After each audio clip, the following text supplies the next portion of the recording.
How's it going, folks? So let's get into the playground. Playing a ton of Wukong lately. Playing a little bit too much of Wukong, if you ask me, especially with the servers all being screwed up. I'm sure some of you guys have experienced it, some of you may have not. I definitely was, so it was really hard to get into a couple matches, but when I finally did, I was playing Wukong in ranked, and I hated it. It was awful. It just wasn't worth my time. It was awful, because my teammates didn't know what Wukong did, so they couldn't play around it. If you're going to play Wukong, play with your friends, and explain to them what Wukong does. Wukong is there to be a supportive burst melee champion. That's what I think anyway, with one of his new Battlerites. I feel like that's what he does. His space, let's put no cooldowns of an energy. Space, you jump into a target, you deal 16 damage. If you jump into a group of targets, you do 16 damage in a giant AoE, and you can also use this to push people around if you want to, kind of displace them in a way. Your E is a grab called Wicked Claw. It pulls enemies into you, and if you waste a bar of energy and use your Shift E, it makes allies come to you from a pretty long distance too. Pretty long distance. Gets them out of the way if you see a Rook coming at them, or you see a Destiny ult going at them, and they need to get out of the way, but they don't know it yet. They wasted their space, and you've seen it. You can use this to save them and get them out of the way. You can use this to get in front of them and put your Consume up, so you can eat attacks. Consume is a really cool ability as well. We'll use a Shadow Bolt here, so Shadow Bolt's on cooldown. Oop. We'll use a Shadow Bolt here, so it's on cooldown, and then we'll pop our Q to eat an attack. Really? This is my life right now. This is my life right now. My goodness. God damn it. All right. So the idea behind Shadow Bolt. You use Shadow Bolt, which does 28 damage when it hits a target for a very long range attack. Use your Q to consume an ability. If you consume a projectile with your Q up and your Shadow Bolt is down, it will immediately reset the Shadow Bolt, so you can do this, so you can do your 28 damage attack again, is the idea. So the idea is to use your consume to eat attacks. It snares melee targets, so if you use your consume and a melee target hits you, they get slowed so you can walk away from them, or you can push into them and snare them down so that you can't, some melee champions. Let's think of one right now. What about Croak? What if Croak jumps into you, goes invisible, tries to stun you immediately? If your consume is up, his stun will do nothing because you'll eat it, and then he'll be snared. So he'll try to walk away or try to get away from you, but he'll be snared. So it'll be easy for you to just keep, kind of swinging at him after a while, because you'll be able to get your silence and your curse on them with your Defile Blade. Going into his R, he zip-zoops into the ground and lands on a target, cursing them for 2.5 seconds. As long as curse is up on something and you auto them or do any kinds of attacks on them, you gain 6 extra health from your attack. You gain 6 health from your attack, and you deal 2 bonus damage on any of your damage, is the idea behind that one. When you're in your ult, you'll turn into the ghouly Shadow Beast, and you'll be able to spam your right click to get claws out, and you'll be able to hold your left click down for just giant cleaving autos that hit multiple targets instead of just one target here. That's the idea behind that. Now, the only reason why I'm trying to speed through this a little bit is because I keep on trying to do this video. This is like the 3rd or 4th time I've tried recording this video, and it just takes so long because there's so much about this character that, he was so good when he first came out, and then I feel like they just forgot about Rakan. I feel like they forgot about Rakan, and they haven't added anything special. He was the Thorn before Thorn was a thing. He was the coolest, indestructible, unkillable champion. He really was. Going into his Defile Blade, though, which is pretty much his entire kit now. This little green orb here, you swing, you silence something for 0.3 seconds, and you curse them for 2.5. As long as they're cursed, you gain 6 health for every attack you land on them, and you deal 2 bonus damage. Every attack you land on them when they're cursed does 2 bonus damage and heals you for 6 every time.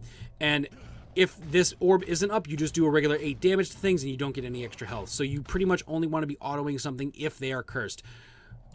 Bah! There's your curse, there's your silence. Let's do the stuff. That's the thing here. So if you haven't guessed yet, the entire idea behind this champion is to curse the target, do your damage, and get out when the curse is off. Because this champion, and like every other champion, their biggest weakness is being CC'd. If you are rooted with this champion, you can still use your claw to pull them into you, so you can try to do some stuff. If they try to jump away at you or something like that, you can use your claw to pull them in if you're rooted in this spot. You can use your Q while you're rooted. You can use your Shadow Bolt while you're rooted. Root he can deal with, but if he's stunned, incapacitated, whatever it may be, he doesn't have an ability that stops. He doesn't have an ability that makes him immaterial, that makes him wash away all the impurities and makes him continue moving around. He doesn't have anything like that, which makes me so mad. So mad. But let's get into his Battlerites. I literally have one decent build for this character, and it's bringing both of his Sinister Strike buffs what one does is it gives you 2 jumps, and then the other one, what it does is it adds, it lets you apply curse when you land on an enemy. So if you use it on both, you land into multiple enemies, you can curse them all, do 16 damage, and then be able to like do anything pretty much. You can do things like this here. Use your shift space. So when they're all cursed, you can do extra damage to the 3 of them or the 2 of them that you decide to jump into. Because even though Kaan melts like instantly, his entire game plan is literally to be up in the face of whoever he's trying to fight. Get in there, baby. Da da da da da da da da da da. Give me that damage. Oh, give me that damage. Give me that health. That's his entire kit. Curse people, do extra damage, get more health back, live forever. That's his entire like game plan. The only other ability that I would take, you could take either Agony or Affliction. It's up to you. I take Affliction, especially when I'm playing with my friends. I put it on because what it does is it makes my Shadow Bolt apply Amplify to people. And as long as people are amplified, they take 15% more damage. So it's like you nerfed their defenses. So no matter what it is, any kind of incoming damage, they take an extra 15% every time they get hit. So this is good if like you're waiting, if you jumped in, use your Defile Blade, use your Claw, use your space to get out. You throw an Amplify down, they get amplified, you let your teammate do all the extra a bunch of extra damage now to that one target you hit, while you're waiting for your cooldowns to come back up so you can jump back in and do your stuff. Because that's the only thing this character can do. You have to wait for all your abilities and then go in and then do your stuff. So while you're waiting for your cooldowns, it's an Amplify is a nice ability to let your teammates do more damage while you're waiting for your cooldowns to be up. You can do... Oh, yeah. And Shadow Fury is the other one. What this does is you eat an attack with your Shadow Fury. And what it does is it allows you to use 2 fireballs. You get 2 Shadow Bolts instead of just 1. So you'll be able to amplify with both of these if you have that skill, if you have that Battlerite on. Which is a neat ability to do. These 2 abilities that power up his like little meter here, the little circle here, 30% is not enough. A 30% boost is not enough. It needs to be 50 or 75 because the entire time you're waiting for this to fill here, you're not doing any extra damage. You are not doing any extra damage because this attack right here is the one that does 18 damage, silences them for 0.3 seconds, and it puts a curse on them. So every attack after that does more damage. If you don't have that, if you don't have your Defile Blade, or you're not saving it to stuff people, like you're not saving it to jump on somebody and then, I'm sorry, if you're not saving it to jump on them and stuff them, then you're doing it wrong. You need to save that Defile Blade for like stuffing a snipe, stuffing an ultimate, stuffing anything. Like you need to jump in, stuff. Like that's. You need to stuff abilities with it. That's the main purpose of that ability. Same thing with, I guess, kind of Sirius's abilities like that too. But he gets a weaken. He doesn't get a silence. He gets a weaken off of it and does like 28 damage on his like the ball that fills up there. The other thing is that when the ball is filled up, you can move 16% faster with Night Stalker. 16% movement speed is fucking nothing. Just so you know, is absolutely nothing. Absolutely nothing. It's not even haste. It's just 16% movement speed. It's just not, and it's only when this is charged. So when this is down, you move as slow as a turtle after that. It's not worth it. Your jumps are more important. They're much more useful. I'm gonna be honest with you. So the last thing that I would take, you have to choose. You either choose between the root that goes on his claw. So you'll pull somebody in, and you'll root them so they can't do anything. Or you can take this instead, and what it does is it applies curse.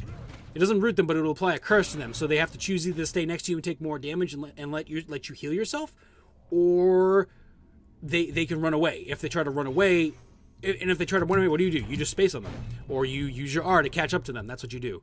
So it's up to you which one you want to take here, but it's either of these. Don't take anything that powers up his ult because you're never going to use it. If you use his ult, you're just using this character wrong. Never use his ult. It's not worth it. Because again, the minute you get stunned into a wall, you get incapacitated, you get knocked into the air by Rygin or something like that, your ult is gone. By the time you hit the ground, your ult meter is gone. The only time you should ever use your ult is if you absolutely know they have no way of stopping you from using it, then you can. But that's very, very, like, it's impossible because everybody's kit now has like 3 or 4 like incapacitates and CCs and stuff. So there's no point in doing it. I would literally just take one of these 2 abilities here and then these 4. Just remember that, guys. And I hope you guys enjoyed the video. I will, as you can see, I've been playing casual with him. Like at the very beginning of this video, I was in the casual lobby or whatever. I'll have a couple casual matches up as this character. I may just take I'm gonna try to get a match where it's super even. If the match is super even, I'll put it up for you guys and I'll do some commentary over it because I know you guys like hearing me talk. So I'll do that for you dudes. And I'll see you guys in the next one. Have a great day, guys. And again, don't forget, you guys are awesome. Stay awesome. I'll see you guys later. Toodaloo. Bye-bye.